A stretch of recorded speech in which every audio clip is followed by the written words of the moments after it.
கவனிங்க, எகிப்துல யோசேப்பு முதல்ல போகும்போது யாருடைய வீட்டில் வைக்கப்படுறான் அப்படின்னா போத்திபாருடைய வீட்டில் வைக்கப்படுறான்.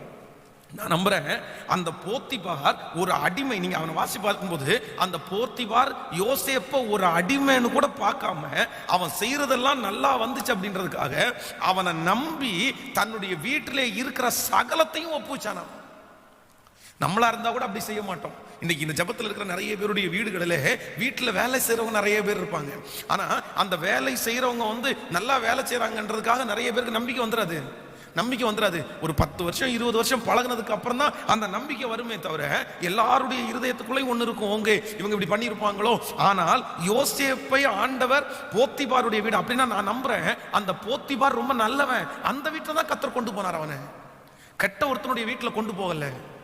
இன்னும் நீங்கள் சிறைச்சாலைக்கு அவன் தள்ளப்படுகிறான். சிறைச்சாலையில தள்ளப்படும் போது கூட நான் நம்புறேன் சிறைச்சாலை தலைவனுடைய கண்கள் அவனுக்கு தயவு கிடைக்குது. அப்படின்னா அங்கே ஒரு சிறைச்சாலை தலைவன் ஒருத்தன் நல்லவே இருந்திருக்கிறான். அவர்கள் மத்தியில தான் ஆண்டவர் அவனை கொண்டு போய் உட்கார வச்சிருக்கிறாரு. அதற்கு பிறகு பார்வோனை குறித்து வேதத்தில் வாசிக்கும் போது அந்த எகிப்திலே வருகிற எல்லா ராஜாக்களுக்கும் பார்வோன்ற பேர் தான் வைப்பாங்க. Parvo number 1, parvo number 2, parvo number 3 அப்படின்ற மாதிரி.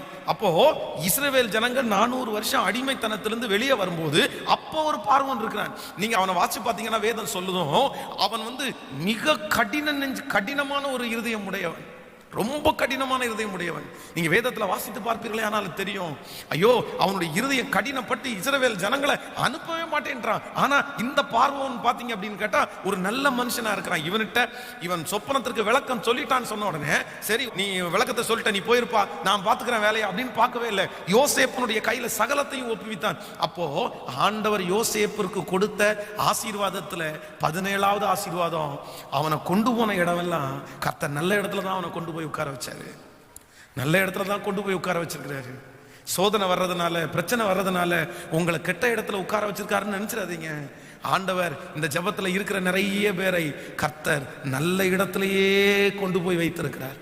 இன்னும் நம்புறேன் சிலர் இந்த ஜபத்துல இருக்கிறவங்க எனக்கு அப்படிப்பட்ட ஆசீர்வாதம் வரலன்னு சொல்றவங்களுக்கு நான் நம்புறேன் ஆண்டவர் உங்களை நல்ல இடத்துல கொண்டு போய் உட்கார வைக்கிறதற்கு கர்த்தர் வல்லவரா இருக்கிறார். ஒரு தேவனுடைய பிள்ளையினுடைய வாழ்க்கையில அவங்க உட்கார்ற இடம், அவங்க வசிக்கிற இடம், அவங்க வேலை செய்கிற இடம் மிக மிக மிக மிக அவசியமானது.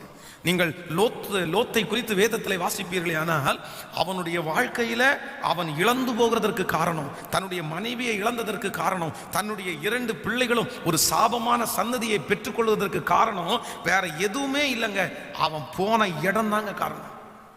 இந்த லோத்து ஆபிரகாம் இடத்துல இருக்கிற வரைக்கும் பாத்தீங்க அப்படின்னா அவனுக்கு ஒரு பிரச்சனையும் வரல.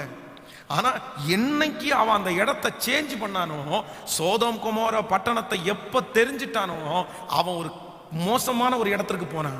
சோதோம் கொமோரா பட்டணத்தில் இருக்கிற ஜனங்கள் வேதம் சொல்லுகிறது அவர்கள் சுயமுணர்ச்சிக்காரர்களாய் இருந்தார்கள். அவர்கள் ஆணோடு புணர்ச்சி செய்கிறவர்களாய் இருந்தார்கள். அப்படி ஒரு மோசமான இடத்துல அவன் போனான் பாருங்களேன். நல்லா போனவனும் அவன் உட்கார்ந்து இருக்கிற இடம் சரியில்லாததுனால அவருடைய பிள்ளைகளும் ஒரு தவறான சன்னதிகளாய் மாற்றப்பட்டார்கள். இன்றைக்கு இந்த ஜபத்தை கேட்கிற ஆண்டவருடைய பிள்ளைகளே, ஒருவேளை உங்களுடைய வீடு இருக்கிற இடம், நீங்கள் குடி போய் இருக்கிற இடம் ஒரு மோசமான இடமா இருக்கும் அப்படின்னா நீங்க வெகு சீக்கிரத்துல ஒரு நல்ல இடத்திற்காக தயவு செய்து நீங்க ஜெபம் பண்ணுங்க. ஒருவேளை அன்னைக்கு இருந்த பணத்தை வச்சு நீங்க ஒரு இடத்துல ஒரு இடம் வாங்கி வீடு கட்டி இருக்கலாம். நான் நம்புறேன் கர்த்தருக்கு ஸ்தோத்திரம், அந்த வீடு உங்களுக்கு கொடுத்தாரு. அந்த வீடு ஒரு நல்ல விலைக்கு நீங்க வித்து அந்த பணத்தை செலவு பண்ணிக்க கூடாது. அந்த வீட்டுல வருகிற அந்த பணத்தை எடுத்து ஒரு நல்ல பிளேஸ், நல்லவர்கள் குடியிருக்கிற, பாத்தீங்க அப்படின்னா மரியாதை உள்ளவர்கள் குடியிருக்கிற இடத்திற்கு நீங்கள் வருகிறதற்கு பிரயாசப்படுங்க. இல்லை அப்படின்னா உங்க பிள்ளைங்க மோசமான சூழ்நிலையிலே வளர்க்கப்படும் போது அவங்க எண்ணம், அவங்க பேச்சு எல்லாமே மோசமாக தான் இருக்கும். என்னுடைய கண் கூட நான் பார்த்துருக்கிறேன். சின்ன பிள்ளைகள் பார்ப்பேன். சின்ன பிள்ளைங்க பார்த்தீங்க அப்படின்னா 6th 7th படிப்பாங்க. அந்த பிள்ளைங்க பார்த்தீங்கன்னா வாயில கெட்ட வார்த்தை வரும். ஏய், என்ன இந்த வயசுல கெட்ட வார்த்தை பேசுற அப்படின்னு பார்த்தா அவங்க அப்பா அம்மா கெட்ட வார்த்தை பேசுறவங்களா இருப்பாங்க. அவங்கள சுற்றி அவங்க குடியிருக்கிற இடத்துல இருக்கிற எல்லாருமே கெட்ட வார்த்தை பேசுறவங்களா இருப்பாங்க. அந்த பிள்ளைகளோட சேர்ந்து நல்ல பிள்ளைகள் போய் உட்கார்ந்தா அவர்களும் கெட்ட வார்த்தை பேசி பழக ஆரம்பிச்சுவாங்க. அதனால ஆண்டவருடைய பிள்ளைகள் மிக கவனமா இருக்கணும். நீங்கள் இருக்கிற இடம் மிக அவசியமானது. நான் எத்தனையோ பேருடைய வாழ்க்கையில பார்த்துருக்கிறேன். ஒரு தவறான இடத்துல வீட்டை கொண்டு போய் மாத்தி அந்த ஏரியாவினுடைய பிள்ளைகளோட பழகி இந்த பிள்ளைகளும் கெட்டு போய் அந்த பிள்ளைகளுடைய குணங்கள் எல்லாம் வந்து குடும்பத்தில் இன்றைக்கும் கஷ்டப்படுற எத்தனையோ பேரை நான் ஐயோ, நான் இன்னைக்கு வரைக்கும் பார்த்துருக்கிறேன். நீங்கள் யாக்கோபை குறித்து வேதம் சொல்லுகிறது, தான் இருக்கிற இடம் சரியில்லைன்னு தெரிஞ்ச உடனே அந்த இடத்தை விட்டு வெளியே வர்றதுக்கு முயற்சி எடுக்கிறான் பாருங்களேன். ஆனா உடனே அவன் முயற்சி எடுக்கல, அவ்வளவுதான். அந்த இடம் தெரிஞ்ச உடனே அடுத்த நாளே காலி பண்ணலான்னு சொல்லி காலி பண்ணல. அதற்கான செட்டப் எல்லாம் கொண்டு வந்துட்டு, என்னுடைய மாமனாருடைய வீடு சரியில்லாத வீடு, 10 முறை என்னுடைய சம்பளத்தை அவர் ஏமாத்தினாரு, அதனால நான் போகணும்னு நினைச்சு ஆண்டவருடைய சமூகத்துல ஜெபித்து ஒரு இடத்துக்கு வந்துட்டாரு பாருங்க அவரு. சோ இன்றைக்கு இந்த ஜெபத்துல இருக்கிற அத்தனை தேவனுடைய பிள்ளைகளுக்கும் நான் சொல்லுகிற மிக தேவையான எச்சரிப்பு, நீங்கள் இருக்கிற இடம் மிக மிக மிக மிக அவசியமான இடம், மிக மிக மிக அவசியமான இடம். ஈசாக்கு ஏசேக்குன்ற இடத்துல இருக்க விடலன்னு போயிட்டான். ஆனா ரகபோத்து கர்த்தர் அவனுக்கு கொடுத்த ஒரு நல்ல இடம். அந்த இடத்துல பாத்தீங்க அப்படின்னா அவ்வளவு அழகா ஆண்டவர் அவனை நடத்தினார். நீங்கள் மோசேயை குறித்து வேதத்துல வாசிக்கிறோம், பார்வோனுடைய வீட்டுல 40 வருஷம் ஆண்டவர் வச்சுட்டு அதற்கு பிறகு ஆண்டவர் அவனை திடீர்னு 40 வருஷம் வேற இடத்துல ஷிஃப்ட் பண்றாரு. நம்ம என்னமோ நினைப்போம் ஆண்டவர் அவனை உருவாக்குறதுக்காக ஷிஃப்ட் பண்ணாருன்னு. வெறும் உருவாக்குறதுக்கு மட்டும் ஷிஃப்ட் பண்ணல, அந்த 40 ஆண்டுகளுக்கு மேல திரும்பவும் பார்வோனுடைய அந்த வீட்டிலேயே மோசே இருந்திருந்தான்னா அவனுடைய கேரக்டர்ல பெரிய சேஞ்ச கட்டளை, ஒரு பெரிய சேஞ்ச் வந்திருக்கும். அங்கே சுற்றி இருக்கிறவர்கள் எல்லாரும் அவனுடைய இருதயத்தை இளகி போக பண்ணியிருப்பார்கள். அவருடைய தரிசனம் அவனை விட்டு போயிருக்கும், ஜனங்களுக்காக தாகம் அவனை விட்டு போயிருக்கும். சோ ஆண்டவர் உடனே அந்த இடத்துல இருந்து என்ன பண்ணுவார் அப்படின்னா, கர்த்தர் அழகா அவனை ஷிஃப்ட் பண்ணாரு. நம்ம நிறைய பேரு நம்ம நினைக்கிறோம், நீ எந்த இடத்துல வெட்கப்பட்டாயோ அந்த இடத்துல கர்த்தர் உன்னை நிறுத்துவாரு, நீ அவமானப்பட்ட இடத்துல கர்த்தர் உன்னை நிறுத்துவாரு. நான் அந்த வார்த்தையை நம்புறேன், நான் அந்த வார்த்தையை விசுவாசிக்கிறேன். ஆனா நான் என்ன சொல்றேன் அப்படின்னா, நீங்க கௌரவத்திற்காக போராடிட்டே இருக்காதீங்கன்றேன். நீங்க கௌரவத்திற்காக போராடிட்டே இருக்காதீங்க. சிலர் என்ன பண்றாங்க அப்படின்னா, வெறும் கௌரவத்திற்காக போராடி கொண்டே இருக்கிறாங்க. அவன் முன்னாடி தாழ்ந்து போக கூடாது பாஸ்டர், அவன் முன்னாடி நான் கண்டிப்பா பெரிய ஆளா வாழ்ந்து காமிக்கணும், நின்று காமிக்கணும். ஆண்டவருடைய பிள்ளைகளே, உங்களுக்கு அப்படிப்பட்ட ஒரு எண்ணம் இருக்கிறது தவறுன்னு நான் சொல்லல. உங்களை ஆண்டவர் அப்படி வைக்கணும் அப்படின்னு நான் ரொம்ப ஆண்டவருடைய சமூகத்துல கெஞ்சுறேன், உங்களுக்காக நான் ஜெபம் பண்றேன். ஆனா நான் என்ன பண்றேன் அப்படின்னா, நீங்க ஒரு பொல்லாத இடத்துல உட்கார்ந்து, பொல்லாத மனிதரிடத்துல உட்கார்ந்து நீங்க சண்டை போட்டுட்டே இருந்துட்டீங்க அப்படின்னா உங்க வாழ்க்கையில பெரிய உயர்வை நீங்க எப்படி அடைய முடியும்? நீங்க எப்படி சம்பாதிக்க முடியும்? நீங்க நைட்டு வீட்டுக்கு போறீங்க, போன உடனே அந்த டென்ஷன் வந்துட்டே இருக்குது, பிபி உங்களுக்கு உடனே கையாகுது. 4 நாள் அமைதியா இருப்பீங்க, 5வது நாள் உங்களால அமைதியா இருக்க முடியுமா? நீங்க ஒரு வார்த்தை பேசிடுறீங்க, அது தப்பா போயிருது, பைபிளை தூக்குற நீ சொல்லலாமா அப்படின்னு உடனே கேள்வி வந்துருது. அதுக்காக நான் என்ன சொல்லுவேன் அப்படின்னா, நீங்க இருக்கிற இடம் உங்களுக்கு சரியான நிம்மதி இல்லாத இடமா இருக்குமே, ஆனால் நல்லா யோசிச்சு அங்கிருந்து கிளம்புறதுக்கு முன்னாடி ஒரு சிலதெல்லாம் நீங்க கரெக்ட் பண்ணணும். கரெக்ட் பண்ணிட்டு அந்த இடத்தை விட்டு நீங்கள் ஒரு நல்ல இடம், நீங்க என்ன பொறுத்த அளவில் நீங்கள் குடியிருக்கிற வீடு ஒரு சரியான இடத்துல இருக்கணும். சரியான உங்களுடைய வீட்டை சுற்றி இருக்கிறவர்கள் மிக மிக சரியானவர்களா இருக்கணும். நான் சொல்றேன், அந்த பக்கத்து வீட்டுக்கு போகாதவங்க, பக்கத்து வீட்டில் பேசாதவங்க, அந்த மாதிரி செட்டப்ல இருக்கிறவங்களுக்கு பிரச்சனை இல்லை. ஆனா கூட்டமா இருக்கிறாங்க பாருங்களேன், அதே மாதிரி லைன் வீட்டில் இருக்கிறாங்க பாருங்களேன், இவங்க எல்லாம் ரொம்ப கவனமா இருக்கணும், ரொம்ப கவனமா இருக்கணும். நிறைய பேர் பிள்ளைகளை இழந்திருக்கிறாங்க. அந்த மாதிரி வீடுகளில் போய் குடியிருந்து அந்த லைன் வீட்டில் இருக்கிற யாரோ ஒருத்தர் மோசமான ஆழ்டத்துல சிக்கி எத்தனை குடும்பம் உடஞ்சிருக்கு பாருங்களேன். அதனால இன்றைக்கு ஒரு தீர்மானத்தோட ஆண்டவரத்துல போங்க. ஆண்டவரே, நான் சொல்றேன், இன்னொரு இடத்துல கர்த்தர் உங்களை கொண்டு போய் ஆசீர்வதிச்சு எப்படி ஈசாக்க பார்க்கிறதுக்கு அவங்க வந்தாங்களோ அதே மாதிரி அவங்க கண்ணுக்கு முன்னாடி உங்களை தலை நிமிர பண்றதுக்கு வல்லவரா இருக்காங்க. நீங்க அந்த இடத்துலயே போராடி கொண்டிருக்காதீங்க. இல்ல பாஸ்டர், என்ன இந்த இடத்துல தான் கர்த்தர் என்ன ஆசீர்வதிக்கணும், இந்த தெருவில் தான் ஆண்டவர் என்ன ஆசீர்வதிக்கணும். நான் சொல்றேன், சில இடங்களிலே சில தெருவை விட்டு இன்னொரு தெருவுக்கு போய் தான் ஆகணும். அங்க ஆண்டவர் நம்மளை உயர்த்துவாரு. இந்த தெருவில் இருக்கிறவங்க உங்களை சந்திப்பாங்க, உங்களை பார்ப்பாங்க. அப்போ சே, நீ என்னை விட்டு போய் எங்களை விட்டு போய் நல்லா ஆண்டவர் வச்சிருக்கிறாய் அப்படின்னு சொல்ற நாள் வரும். இதுவும் அவசரமா ஆண்டவருடைய பிள்ளைங்க செஞ்சிடக்கூடாது. ஆனா உங்க மனசுல எப்பவுமே ஒரு ஜெபம் ஆண்டவரிடத்துல இருக்கணும். ஆண்டவரே, என்னை நல்ல இடத்துல என்ன கொண்டு போய் வைங்க ஆண்டவரே. இன்னொன்னு சொல்றேன், நான் குறை சொல்லல, நீங்க போற திருச்சபை கூட சரியான இடமா இருக்கணும். சரியான திருச்சபையில ஆண்டவர் உங்களை கொண்டு போய் வைக்கணும், அது கூட மிக அவசியம். சிலருடைய வாழ்க்கையில அவங்க ஆசீர்வாதத்தை இழந்தது, அவங்க வாழ்க்கையில கஷ்டப்படுறதுக்கு காரணம் அவங்க போன திருச்சபை கூட சிலது காரணமா இருந்திருக்குது. தவறா அழகா கைட் பண்ணி அவங்களை எங்கேயோ தள்ளிட்டாங்க. இல்ல இல்ல இல்ல, ஆண்டவருடைய பிள்ளைகளுடைய வாழ்க்கையில் அப்படிப்பட்ட காரியத்தில் கூட கவனமா இருங்கள். நான் இன்னைக்கு ஜெபிக்கிறேன், எல்லாரும் உங்களுடைய கரங்களை உயர்த்தி கூட ஜெபிங்க. ஆண்டவரே எனக்கு ஒரு கிருபை தாங்க ராஜா, ஆண்டவரே நான் எனக்கு இருக்கிற இடத்தை எனக்கு ஆசீர்வதிச்சு தாங்க ராஜா. நீங்க நிறைய டென்ஷனா இருக்கலாம், கவலையா இருக்கலாம், ஆனா ஆண்டவர் இன்னைக்கு பிளஸ் பண்ணுவாருன்னு நான் நம்புறேன். கையை உயர்த்தி எல்லாரும் ஜெபிங்க பார்க்கலாம். ஏசப்பா எனக்கு ஒரு அற்புதத்தை செய்யும், நான் இருக்கிற இடத்தை எனக்கு ஆசீர்வாதமாய் மாற்றி தாரும் ஆண்டவரே, மாற்றி தாரும் ஆண்டவரே. ஹல்லேலூயா. கைகளை அசைத்து ஒரு ஹல்லேலூயா சொல்லுங்கள், ஆமென் சொல்லுங்கள். இன்றைக்கு ஒரு 3 காரியத்தை குறித்து உங்களோடு கூட நான் உங்களுக்கு சொல்லி உங்களுக்காக ஜெபிக்கிறதற்கு நான் ஆசைப்படுகிறேன். அப்படின்னா ஒரு தேவனுடைய பிள்ளை இருக்கக்கூடாத இடம், அதை குறித்து நான் இன்னைக்கு உங்களுக்கு சொல்றேன். நீங்கள் இருக்கக்கூடாத 3 இடங்கள், இந்த இடத்துல நீங்க இருக்கவே கூடாது அப்படின்ற காரியத்தை குறித்து நம்ம முதலாவதாக ஒரு வசனத்தை வாசிக்கலாம். எல்லாருக்கும் தெரிந்த வசனம் தான். சங்கீதத்திலே 1வது சங்கீதத்தை நம்ம எடுத்துக்கொள்ளலாம். 1வது சங்கீதம் 1வது வசனத்தை நம்ம வாசிக்க போகிறோம். சங்கீதம் 1:1 வாசிக்கலாமா? துன்மார்க்கருடைய ஆலோசனையில் நடவாமலும் பாவிகளுடைய வழியில் நில்லாமலும் பரியாசக்காரர் உட்காரும் இடத்தில் உட்காராமலும். இன்னொரு விஷயம் கூட வாசிக்கிறேன். துன்மார்க்கருடைய ஆலோசனையில் நடவாமலும் பாவிகளுடைய வழியில் நில்லாமலும் பரியாசக்காரர் உட்காரும் இடத்தில் உட்காராமலும். ஆண்டவருடைய பிள்ளைகளே, இந்த இடத்துல ரொம்ப அழகாய் ஒரு வசனம் எழுதப்பட்டிருக்கிறது. அப்படின்னா ஒரு தேவனுடைய பிள்ளை இருக்கக்கூடாத முதல் இடம் எங்க அப்படின்னா, வேதம் இங்க தெளிவா சொல்லுது, பரியாசக்காரர் உட்காருகிற இடத்துல ஆண்டவருடைய பிள்ளை உட்காரவே கூடாதாம். ஆண்டவர் எழுதி வைத்திருக்கிறார்.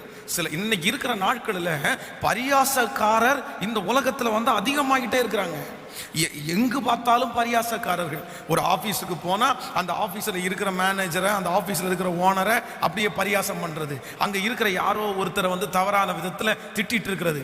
சிலர் என்ன நினைக்கிறாங்க அப்படின்னா, பாஸ்டர் கூட வேலை செய்யறவங்க அப்படி இருக்கும்போது நம்ம நல்லவங்களாட்டும் பரிசுத்தவான்களாட்டும் எந்திரிச்சு வெளியே போனா அவங்க எல்லாம் தப்பா நினைப்பாங்க அப்படின்னு எல்லாம் நம்ம நினைப்போம். ஆனால் நான் சொல்லுகிறேன், மற்றவர்கள் தப்பாய் நினைக்கிறத வச்சுட்டு நம்ம ஆண்டவருடைய மனசை வருத்தப்படுத்த முடியாதுல்ல, ஆண்டவருடைய மனசை கஷ்டப்படுத்த முடியாதுல்ல. இதற்கு முன்பாக ஒருவேளை இப்படிப்பட்ட எண்ணங்கள் உங்களுக்குள்ள தோன்றாம கூட இருக்கலாம். ஆனா இன்னொருத்தரை குறித்து குறை பேசுற இடத்துல, இன்னொருத்தரை குறித்து பரியாசம் பண்ற இடத்துல ஆண்டவருடைய பிள்ளைகள் இருக்கக்கூடாது என்று வேதம் சொல்லுது. அதான் ஆகாத சம்பாசனைகள் நல்லொழுக்கங்களை கெடுக்கும். அப்படிப்பட்ட கூட்டத்தில் அவங்க இருந்து பேசும்போது திடீர்னு நம்ம அறியாமலே நம்மளும் ஒரு வார்த்தை சொல்ல வேண்டிய சூழ்நிலைக்கு தள்ளப்படுறோம். அப்படி தள்ளப்படும் போது நம்ம அப்படிப்பட்ட வார்த்தைகளை நம்ம பேசினோம்னா நிச்சயமா சொல்றேன், அதனால நமக்கு ஒரு பெரிய பாதிப்பு உண்டா இருக்குது. அதனால இன்றிலிருந்து ஒரு தீர்மானம் எடுங்க. யாராவது ஒருத்தர் பரியாசக்காரர் இருக்கிறாங்கன்னா அந்த இடத்துல ஆண்டவருடைய பிள்ளைகள் இருக்கவே கூடாது. நடந்த ஒரு சம்பவத்தை சொல்றேன். ஒரு நல்ல ஒரு கணவன் மனைவி 2 பேரும் புதுமண தம்பதிகள். அந்த பாஸ்டர் அந்த பையனை குறித்து ஒரு நல்ல சர்டிபிகேட் கொடுத்து ஒரு நல்ல தேவனுடைய மனுஷன் அவருடைய திருமணத்தை நடத்தி வைத்தார். அந்த பொண்ணோட வீட்டில் இருக்கிறவங்களும் முக்கியமான ஆண்டவருடைய பிள்ளைகள், பையனுடைய வீட்டில் இருக்கிறவங்களும் முக்கியமானவங்க.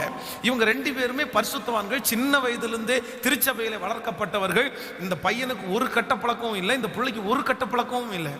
ஆனா இவன் கல்யாணம் முடிச்ச உடனே ஆபீஸ்ல இருக்கிற அந்த பசங்க எல்லாரும் சேர்ந்து கேட்டிருக்காங்க, ஏன்டா டேய் மச்சான், நீ இந்த மாதிரி திருமணம் முடிச்சிட்ட, எங்களுக்கு ஏன்டா பார்ட்டியே வைக்கல, எங்களுக்கு பார்ட்டி வைக்காம நீ போயிட்ட. என்ன பார்ட்டி அப்படின்னா ட்ரிங்க் பண்ற பார்ட்டி. ஒரு ஆண்டவருடைய பிள்ளையா இருக்கிறவங்க என்ன சொல்லணும் அப்படின்னா, எப்பா என்னுடைய பணத்தை அப்படிப்பட்ட தேவையற்ற விஷயத்துக்கு நான் கண்டிப்பா செலவு பண்ண மாட்டேன். அதான் ஆண்டவர் கூட நமக்கு சொல்லும் போது என்ன சொல்றாரு அப்படின்னா, நம்ம பிள்ளைகளே உங்கள் பெற்றாருக்கு கர்த்தருக்குள் கீழ்ப்படியுங்கள், கர்த்தருக்குள் கீழ்ப்படியுங்கள். அதனால இன்றைக்கு இந்த ஜெபத்துல இருக்கிற பிள்ளைகள் உங்களை அன்பா கேட்டுக்கிறேன், நீங்கள் பரியாசக்காரர், துன்மார்க்கர், இந்த கிண்டல் பண்றவங்க, நக்கல் பண்றவங்க, இன்னும் ஒருத்தரை குறித்து ஒருத்தர் குறை சொல்றவங்க, அவர்களோட ஆண்டவருடைய பிள்ளைகள் தயவு செய்து நீங்கள் உட்காரவே கூடாதுன்னு ஆண்டவர் உங்களுக்கு தெளிவாய் உங்களுக்கு சொல்லுகிறார். இன்னைக்கு ஒரு தீர்மானம் எடுங்க, கொஞ்சம் கொஞ்சமா அவங்கள விட்டு விலகிருங்க. இந்த செய்தியை ஆண்டவர் இந்த ஜெபத்துல இருக்கிற யாரோ ஒருத்தருக்கு பேசுகிறாரு. ஒருவேளை சிஸ்டேஸா கூட நீங்க இருக்கலாம். சிஸ்டேஸ் பக்கத்து வீட்டுல வேலை, உங்களுடைய வேலைகளை முடிச்சதுக்கு பிறகு பக்கத்து வீட்டுல இருக்கிற யாரோ ஒருத்தர் உங்களை கூப்பிடலாம். நீங்க 2-3 பேர் சேர்ந்து உட்கார்ந்து நீங்க பேசலாம். பேசும்போது இன்னொருத்தருடைய குடும்பத்தை குறித்து பேசுறீங்க, இன்னொருத்தருடைய மனைவியை குறித்து பேசுகிறவர்களே. ஆனால் தயவு செய்து அப்படிப்பட்ட வீடுகளுக்கு நீங்க போகாதீங்க. அதான் திருச்சபையில இந்த பெண்கள் சேர்ந்து ஜெபிப்பார்கள் பாருங்க, இந்த கூட்டு ஜெபம். இந்த கூட்டு ஜெபத்துல 1 மணி நேரம் இந்த கூட்டு ஜெபம் பண்ணினாங்க அப்படின்னா அதற்கு பிறகு 2 மணி நேரம் இன்னொருத்தருடைய வீட்டை குறித்து குறை பேசுவதற்காக நேரத்தை செலவு பண்றாங்க. ஐயோ, அது ரொம்ப தவறு. அந்த 1 மணி நேரம் நீங்க ஜெபித்த ஜெபம் அது ஒண்ணும் இல்லாம போயிடுச்சு, அது வீணா போயிருச்சு. அந்த ஜெபத்தினால உங்களுக்கு எந்த பலனும் இல்லை. அப்படிப்பட்ட ஒரு ஜெபத்திற்கு ஆண்டவருடைய பிள்ளைகள் போகவே வேண்டாம். யாருடைய வீட்டிலேயாவது கூட்டு ஜெபத்திற்காய் உங்களை அழைத்தால் நீங்க போய் ஜெபம் பண்ணிட்டு அடுத்த நிமிஷத்துல ஆமேன் போட்டு அடுத்த நிமிஷத்துல வீட்டுக்கு வந்துருங்க. திரும்ப அவங்கள்ட்ட உட்கார்ந்து சர்ச்சு கதை, இன்னும் விசுவாசிகளுடைய கதையை பேசிட்டீங்க அப்படின்னா நீங்கள் பரியாசக்காரர் உட்காருகிற இடத்துல உட்காருகிறீர்கள். கர்த்தருக்கு நீங்கள் கணக்கு கொடுக்க வேண்டும். சோ நம்பர் 1, முதல்ல ஆண்டவருடைய பிள்ளை எங்க இருக்க கூடாதுன்னா, ஆண்டவரே நான் பரியாசக்காரர் உட்காருகிற இடத்துல உட்காரவே கூடாது. நம்பர் 2, இரண்டாவதாக ஒரு தேவனுடைய பிள்ளை எங்க உட்காரக்கூடாதுன்னு பைபிள் நமக்கு சொல்லுதுன்னா, அதே சங்கீதத்தில் 26ஆம் அதிகாரத்தில் நீங்கள் 4வது வசனத்தை நம்ம வாசிக்க போகிறோம். சங்கீதம் 26வது சங்கீதத்தை எடுத்துக்கொள்ளலாமா? 26ஆம் சங்கீதத்தில் 4வது வசனத்தை நம்ம சேர்ந்து வாசிக்க போகிறோம். 26ஆம் சங்கீதம் 4வது வசனத்தை வாசிக்கும் போது, வீணரோடே நான் உட்காருவதில்லை, வஞ்சகரிடத்தில் நான் சேருவதில்லை, வீணரோடே நான் உட்காரவில்லை. நன்றாய் கவனிங்கள். இரண்டாவது, ஒரு ஆண்டவருடைய பிள்ளை நீங்கள் யாரோட நீங்க உட்காரக்கூடாதுன்னா, வீணரோட ஆண்டவருடைய பிள்ளைகள் உட்காரக்கூடாது.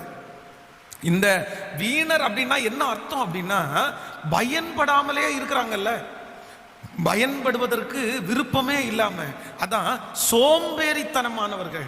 ஒரு வேலையுமே செய்ய மாட்டாங்க, காலையிலிருந்து சாயந்தரம் வரைக்கும் சுத்திட்டே இருப்பாங்க, அவங்களுக்கு சாப்பாடு கூட அவசியம் இல்லை. இன்றைக்கு இருக்கிற நிறைய வாலிப தம்பிங்க தங்கச்சிங்க கெட்டு போறதுக்கு என்ன காரணம் அப்படின்னா, அவங்க யாரோட இருக்கிறாங்க தெரியுமா? வீணரோட. அவர்களுக்கு எந்த தரிசனமும் இல்லை, அவர்களுக்கு எந்த எதிர்காலத்தை குறித்த பயமும் இல்லை, அவர்கள் ஒரு வேலையும் செய்ய மாட்டார்கள். காலையில குளிச்சு கிளம்பி வீட்டை விட்டு கிளம்பிட்டாங்க அப்படின்னா அதற்கு பிறகு நைட்டு தான் வந்து சேருவாங்க. தரிசனம் இல்லாத சும்மா இருக்கிற வேலை செய்யாத ஒரு நபரோட ஆண்டவருடைய பிள்ளைகள் ஒரு நாளும் நீங்கள் உட்காரவே கூடாது, உட்காரவே கூடாது. அதான் ஆண்டவர் சில நேரத்தில் உங்கள்கிட்ட கேட்பாரு, உங்களுக்கு இங்க என்ன வேலை அப்படின்னு கேட்பாரு. நம்ம அதான் நான் அடிக்கடி ஆண்டவருடைய பிள்ளைகளுக்கு சொல்லுவேன், சும்மா அப்படின்ற வார்த்தை உங்களுடைய வாய்களில் வரவே கூடாது. யார்கிட்ட கேட்டா என்ன சொல்லுவாங்க தெரியுமா? இங்க எதுடா உட்கார்ந்து இருக்கிறேன்? சும்மா உட்கார்ந்து இருக்கிறேன். இந்த இடத்துல எங்க இதுக்கு இங்க எதுக்காக வந்த? சும்மா வந்த. இங்க என்ன பண்ணிட்டு இருக்கிற? சும்மா. இந்த சும்மான்ற வார்த்தை உங்க வாயிலிருந்து, அதான் தாவீது தன்னுடைய சகோதரனிடத்துல சொல்லும் போது சொல்றான், நான் இங்கு வந்ததற்கு ஒரு முகாந்தரம் இல்லையோ, நான் வந்ததற்கு ஒரு முகாந்தரம் இல்லையோ. சோ தாவீது முகாந்தரம் இல்லாம அந்த இடத்திற்கு வரல, சும்மா வரலப்பா, நானு சும்மா வரல. ஏதோ உங்களுக்கு சாப்பாடு எடுத்துட்டு வேடிக்கை பார்க்கறதுக்கு வந்தேன்னு நினைக்கிறீங்களா? நான் வேடிக்கை பார்க்கறதுக்கு வரல, நான் வந்ததற்கு ஒரு முகாந்தரம் உண்டு. அதனால ஆண்டவருடைய பிள்ளைகள் எந்த இடத்திலே இருந்தாலும் கண்டிப்பாக ஒரு நோக்கம், ஒரு முகாந்தரம் இருக்கணும். அப்படி முகாந்திரம் இல்லாத ஒரு நபரோட நீங்க இருப்பீர்களே ஆனால் அது உங்க வாழ்க்கைக்கு ஆபத்தா முடிஞ்சிடும். நீங்க சந்தோஷமா இருக்கிறத நான் தப்புன்னு சொல்லல. ஒரு நாள் யார்ட்டையாவது ஒருத்தட்ட பேசி கலகலன்னு இருக்கிறது, சிரிச்சிட்டு இருக்கிறது, சந்தோஷமா இருக்கிறது தவறல்ல.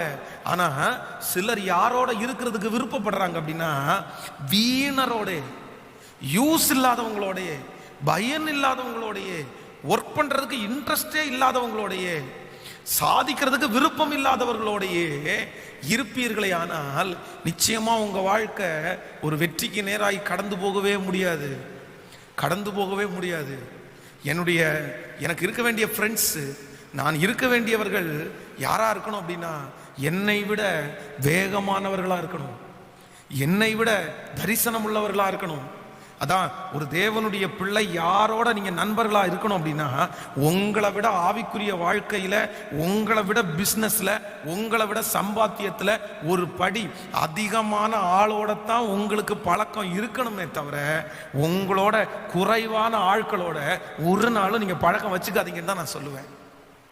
அப்படி நீங்கள் ஒரு நல்ல தரிசனம் உள்ள ஆட்களை பார்க்க தான் உங்களுக்கும் அப்படி வெற்றி அடையணும், நம்ம நிறைய சாதிக்கணும் அப்படின்ற எண்ணம் உங்களை அறியாமலே அவர்களை பார்க்க நமக்குள்ளே தட்டி எழுப்பப்படும்.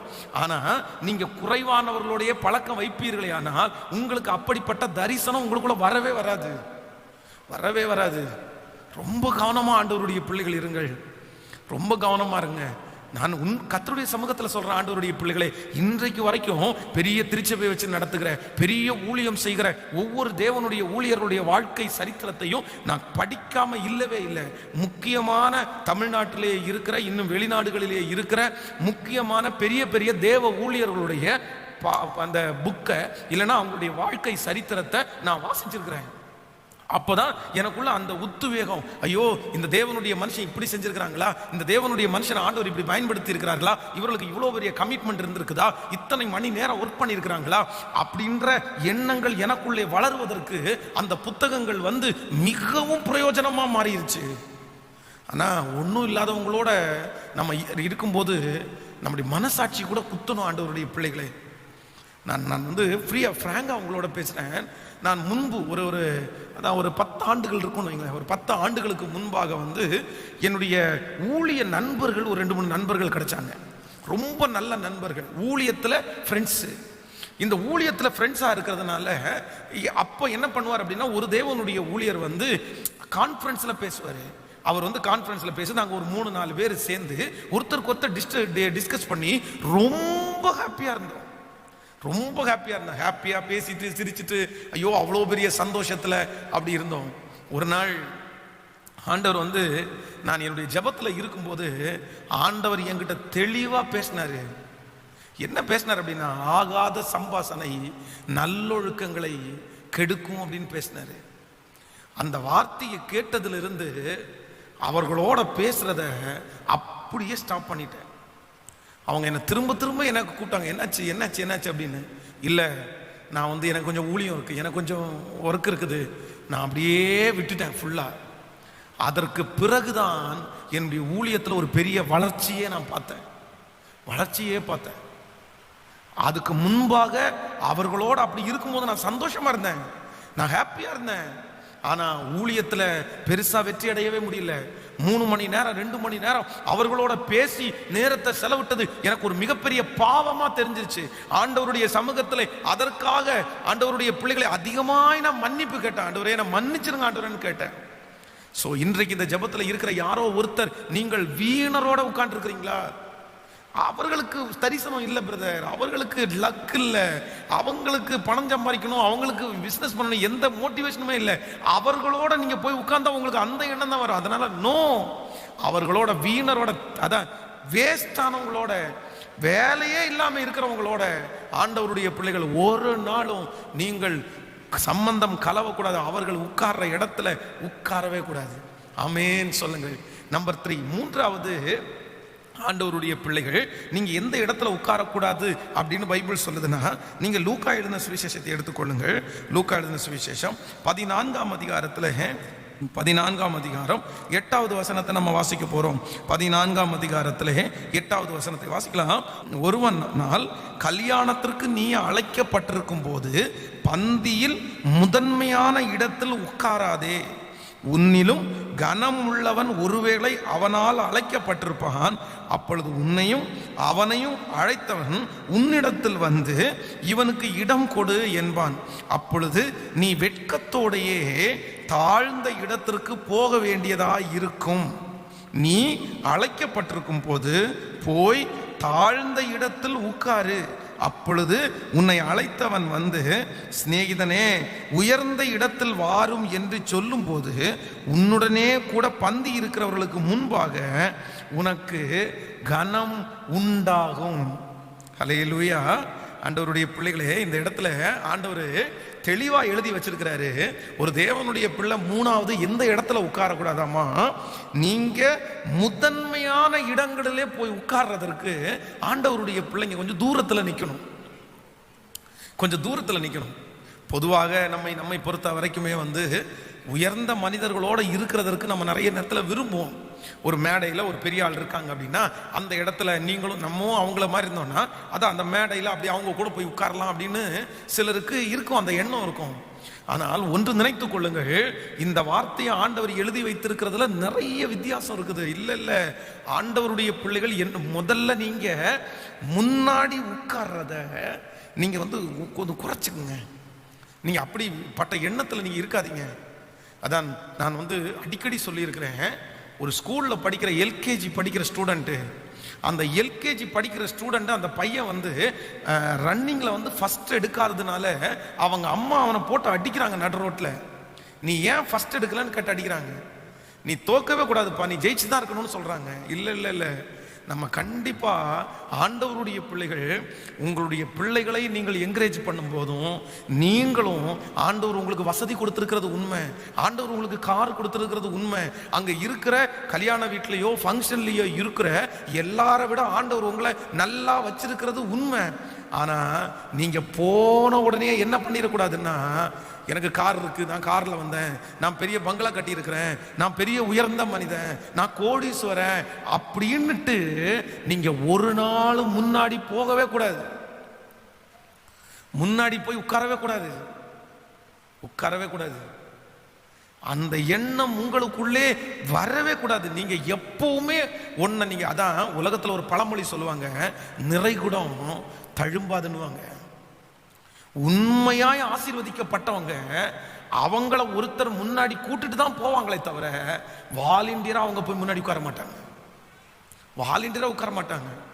அவங்க எப்பவும் என்ன பண்ணுவாங்க தெரியுமா, அந்த கூட்டத்திலேயே பின்னாடி இருக்கணும்னு நினைப்பாங்க, தள்ளி நிக்கணும்னு நினைப்பாங்க, யாருக்கும் தெரியாம இருக்கணும்னு நினைக்கிறாங்க. அதான் தன்னை தாழ்த்துகிற எவனும் உயர்த்தப்படுவான், தன்னை உயர்த்துகிற எவனும் தாழ்த்தப்படுவான். சிலருக்கு இது வருத்தம் கூட வருது, என்னை முன்னாடி உட்கார வைக்கல, என்னை கொண்டு போய் உட்கார வைக்கல. நல்லதுன்னு நினைங்க ஆண்டவருடைய பிள்ளைகளை.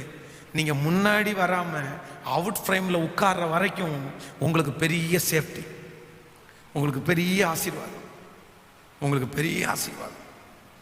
நீங்க முன்னாடி வரணும் அப்படின்னு நினைச்சிட்டீங்க அப்படின்னா நிறைய சமாதானத்தை நீங்க இழக்க வேண்டியது இருக்கும், சந்தோஷத்தை இழக்க வேண்டியது இருக்கும்.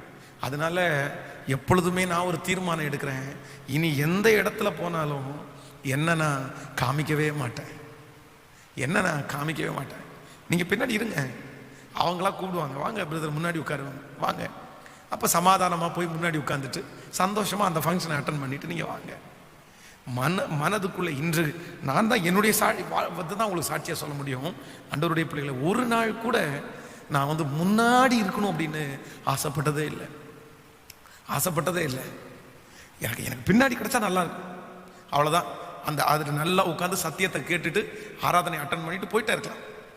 நமக்கு இல்லை, முன்னாடி உட்கார்ந்தா ரொம்ப கவனமா உட்காரணும், எல்லாருக்கும் முன்னாடியும் கவனமா உட்காரணும், நிறைய ரெஸ்ட்ரிக்ஷன்ஸ் இருக்குது. பின்னாடி உட்கார்ந்தா அப்படி இல்லை. அதனால எல்லாரும் ஆசைப்படுங்க, நான் என்ன பண்ணக்கூடாதுன்னா முன்னாடி உட்கார்றதுக்கு ஆசைப்படக்கூடாது. இன்னைக்கு 3 காரியங்களை ஆண்டவர் நம்மோடு கூட பேசினார். ஒன்று, ஒரு தேவனுடைய பிள்ளை இருக்கக்கூடாத முதல் இடம் பரியாசக்காரர் உட்கார்ற இடத்துல ஆண்டவருடைய பிள்ளைங்க உட்காரக்கூடாது. நம்பர் 2, ரெண்டாவது, வீணரோடே பிரயோஜனம் இல்லாதவங்களோட ஆண்டவருடைய பிள்ளைகள் உட்காரக்கூடாது. நீங்க ஒரு இடத்துல உட்காரீங்கன்னா அதுல பிரயோஜனம் இருக்கணும். நீங்க ஒரு நபரிடத்துல பேசுறீங்கன்னா அதுல பிரயோஜனம் இருக்கணும். நிறைய பேர் டைமை வேஸ்ட் பண்றாங்க, வேண்டாம். நம்பர் 3, மூணாவது, எந்த காரணத்தை கொண்டு பெருமைக்காக முன்னாடி உட்காரணும்னு நினைக்காதீங்க.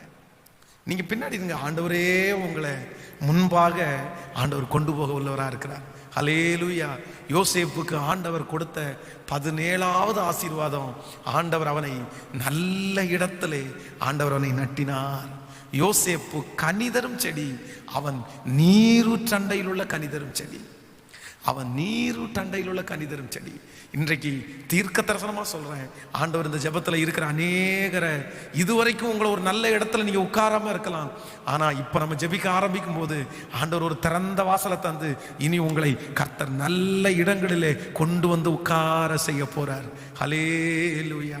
எத்தனை பேர் ஆமோதிக்கிறீங்க? நீங்க அப்படியே முழங்கால்களை முடக்கலாமா, இல்லதோ எழும்பி நின்று கொள்ளலாமா? ஆண்டவரை பார்த்து ஆண்டவரிடத்துல சொல்லுங்க, ஆண்டவரே இந்த யோசேப்பனுடைய 17வது ஆசீர்வாதம் என் தலையின் மேல ஆம் என்றும் ஆமேன் என்றும் இருக்கட்டும் என்று சொல்லுங்க. ஒவ்வொருத்தரும் ஆண்டவருடைய சமூகத்தில் அதற்காக நீங்கள் கெஞ்சுங்க, கேளுங்க ஆண்டவரிடத்துல. நன்றி அப்பா, நன்றி அப்பா. அதான் யோசேப்பு நீரூற்றண்டையில் உள்ள மரமாய் ஆண்டவரை வச்சார். ஹல்லேலூயா, ஹல்லேலூயா. வாய்க்கால்கள் ஓரத்திலே நடப்பட்ட மரமாய் ஆண்டவர் நம்மை வைக்கிறவர் அவர். ஆமென். தன் காலத்திலே தந்து இலையுதிராதிருக்கிற மரத்தை போல் இருப்பான். அவன் செய்வதெல்லாம் வாய்க்கும், அவன் செய்வதெல்லாம் வாய்க்கும், அவன் செய்வதெல்லாம் வாய்க்கும். நம்புறீங்களா? ஏசப்பாட்ட எத்தனை பேர் அந்த ஆசீர்வாதத்திற்காக கெஞ்சுறீங்க? எத்தனை பேர் அந்த ஆசீர்வாதத்திற்காக ஆண்டவரிடத்துல கேட்குறீங்க? எல்லாரும் சத்தத்தை உயர்த்தி, ஆண்டவரே எனக்கு யோசேப்புனுடைய தலையின் மேல வச்ச அந்த ஆசீர்வாதம் எனக்கு வேணும் ஆண்டவரேன்னு கேளுங்க. நன்றி அப்பா, நன்றி அப்பா. நான் சுற்றி இருக்கிற இடம் சரியில்லை ஆண்டவரே, சுற்றி இருக்கிறவங்க எல்லாரும் நிறைய மோசமான பேர் இருக்கிறாங்க ராஜா, ஆனா என்ன ஒரு நல்ல இடத்துல கொண்டு வந்து உட்கார வைங்க ஆண்டவரே. பொறாமைகள் இல்லாத, எரிச்சல்கள் இல்லாத இடத்துல என்ன நிறுத்துங்க ஆண்டவரேன்னு கேளுங்க. இது ஒரு பெரிய பிளஸிங்.